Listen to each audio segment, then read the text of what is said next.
Eh bien, je suis capitaine retraité Michel Pelletier. Je me suis enrôlé en 1981 au régiment du Saguenay. J'ai transféré en 1992 au régiment de la Chaudière et j'ai terminé mon service avec le régiment de la Chaudière en 2022.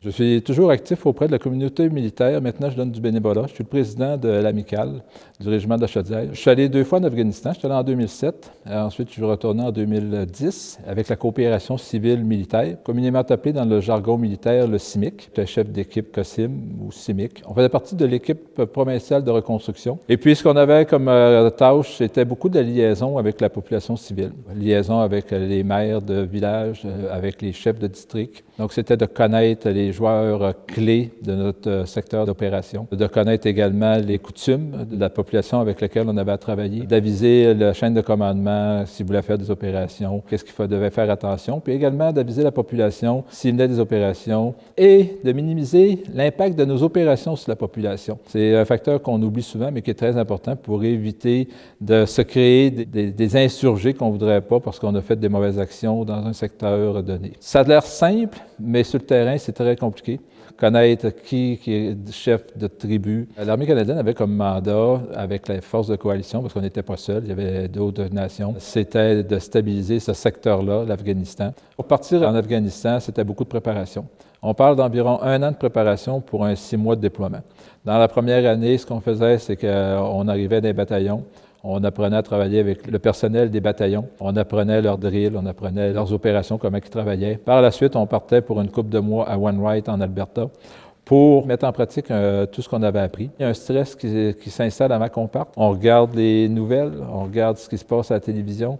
On sait qu'on s'en va dans le pays à l'époque qui était le plus dangereux, dans le secteur le plus dangereux. On craint pour notre vie, on craint de ne pas revenir, puis on sait que ça fait partie du deal qu'on ne reviendra pas tous. J'espère de revenir dans un seul morceau, avec mon cerveau intact le plus possible. Dans ma situation, c'est le premier mois puis le dernier mois. Le premier mois qui est une adaptation de notre environnement qu'on ne maîtrise pas encore. Après 1 mois, on se dit, regarde, il faut qu'on fasse ce job, puis on va arrêter de se mettre des embûches.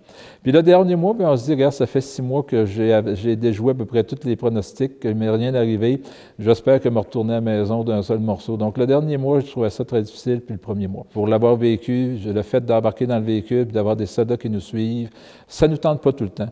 Puis je considère que les gens qui embarquent, malgré cette peur-là, c'est du courage. C'est quelque chose qu'on ressent, c'est quelque chose qui nous stoppe, mais on se dit, regarde, on passe par-dessus ça, puis on fait notre job, on avance, puis on a été éduqués à savoir, OK, un leader, ça ne démontre pas de faiblesse. C'est peut-être un défaut qu'on a de la vieille génération de militaires, c'est qu'on essaie de pas de montrer de faiblesse. J'avais gardé la même mentalité en Afghanistan, puis j'essayais le moins possible d'affecter le moral des gars qui travaillaient pour moi.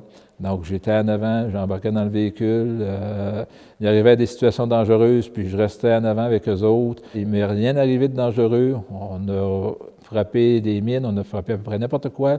Mais aujourd'hui, j'ai encore tous mes morceaux, puis c'est ça qui est important. On ne revient pas inchangé d'une mission. On va aller faire un camp d'été, puis on va revenir de là changer. Donc, imaginez de passer 6 mois en Afghanistan. Il y a des choses qu'on va dire à un militaire qu'on ne dira pas à un civil, parce qu'il y a des mentalités qui sont différentes d'un civil, d'un militaire, puis d'une personne qui a été déployée. Ça, je l'ai vécu également avec les anciens qui ont fait le débarquement. Le fait de revenir d'Afghanistan nous fait apprécier de la vie parce qu'on la voit autrement. On a vu des choses qu'on n'aurait pas vues autrement. On voit de la misère humaine qu'on n'aurait pas vue autrement. Chaque mission change une personne, peu importe le travail qui va avoir été fait en théâtre.